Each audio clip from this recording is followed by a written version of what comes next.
Siren इतिहास की पहली ऐसी मरमेड जिसका पावर देखकर दुनिया काबू थी। उसकी आवाज़ ऐसी थी कि लोग बेकाबू हो जाते थे। उसने हजारों लोगों को मौत के घाट उतार दिया। कैसे हुआ था इसका जन्म, चलिए बताते हैं। कहा जाता है कि पहले के समय में धरती की एक देवी हुआ करती थी।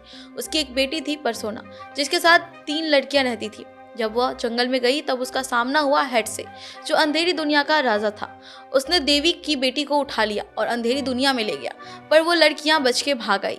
जब देवी को यह बात का पता चला तो उन्होंने उन लड़कियों को एक ऐसे क्रिएशन में बदल दिया जिसका आधा शरीर वुमन का था और आधा शरीर एक फिश का। जब जन्म हुआ सिरेन का। लेकिन कहानी यहीं खत्म नहीं हुई। देवी के श्राप के बाद सिरेन एक द्वीप पर रहने लगी। उसकी वॉइस ऐसी थी कि जो भी सुन ले वो अपना कंट्रोल खो बैठता था।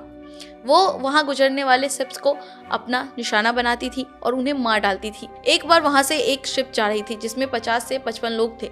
उसने देखते ही देखते 50 से ज्यादा लोगों को मौत के घाट उतार दिया, पर उसने उनमें से एक लड़के को नहीं मारा क्योंकि उससे प्यार करने लगी थी।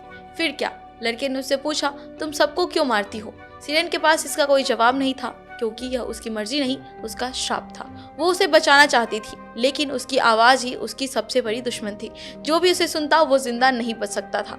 आखिरकार सिरेन के सामने एक ही रास्ता था, अपने प्यार को खत्म करना या खुद को।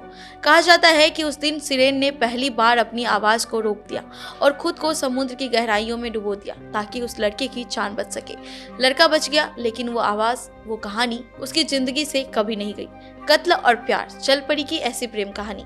ये कहानी ग्रीक माइथोलॉजी से ली गई है और जिसमें ऐसे कई सारे कहानियों का जिक्र किया गया है जिसे बहुत सारे लोग अनजान हैं। इस सीरीज में हम आपको उनसे जुड़े किस्सों से रूबरू कराएंगे, जिसके लिए आप भारत रफ्तार को सब्सक्राइब कर लीजिए।